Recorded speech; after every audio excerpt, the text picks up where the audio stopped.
You know, Valentine's Day is Friday, but let's face it, we're all already eating more candy than usual, and that can lead to cavities. Here to share her top tips with us, we have Dr. Kristen Simpson from Simpson Dental.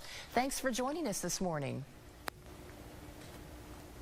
Thanks for having me. Yes. I'm going to share some tips with what causes cavities and how to prevent them. Yes, so let's talk about those cavities because we're all eating a lot of candy right now.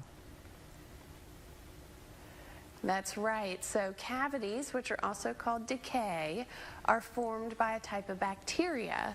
So that bacteria starts to grow on the tooth with the leftover food particles.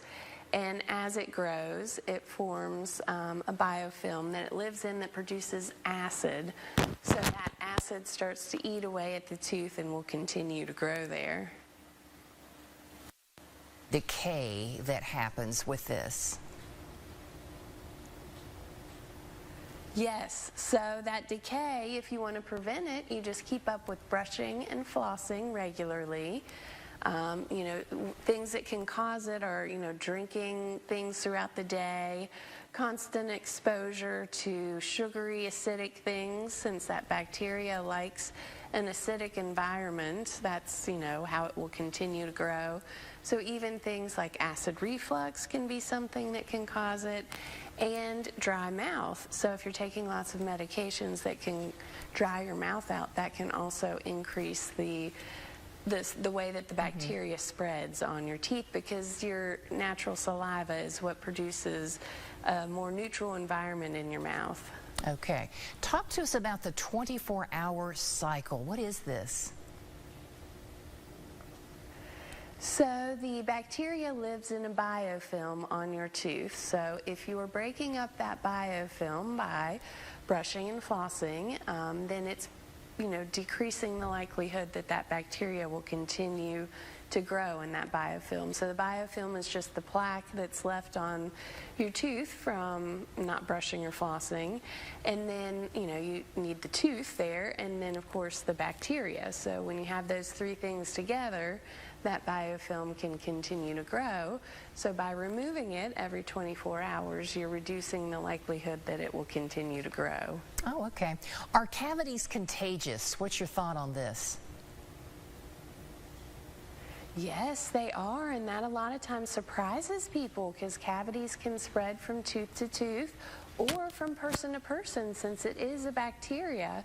So if you're eating after someone, you can be sharing that bacteria. So you need to be careful if you have cavities to not spread it to your kids by, eating, sharing food, or giving them kisses, sharing toothbrushes. So you want to avoid any of those things. Okay. And talk a little bit about the overall health risks that we may get from cavities.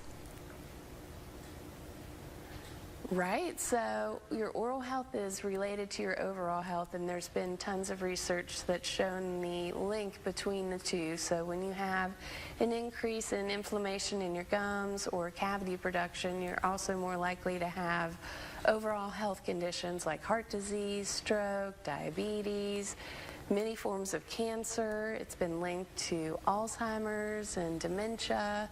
So you really want to make sure that you're keeping your mouth healthy to also help your overall health. And what happens if we don't come in and get the tooth decay treated?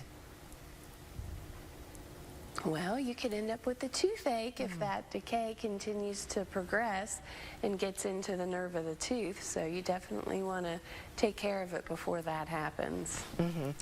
Is it possible to catch a cavity early? Yes, definitely. That's why you should be coming every 6 months to have your teeth cleaned, because we can catch it early when it just maybe breaks into the enamel, which would be the cheaper price there, maybe by just doing a filling in that spot. And then if it continues to progress to where you might end up needing a crown, then it can be more expensive. Or if that decay gets into where the nerve of the tooth is, you might end up losing the tooth. So as it progresses, things continue to get more expensive and can cause you pain. So that's why it's important to catch it early. Yes, a lot of great reminders today. Dr. Simpson, thanks so much for sharing them with us. Of course, thanks for having me.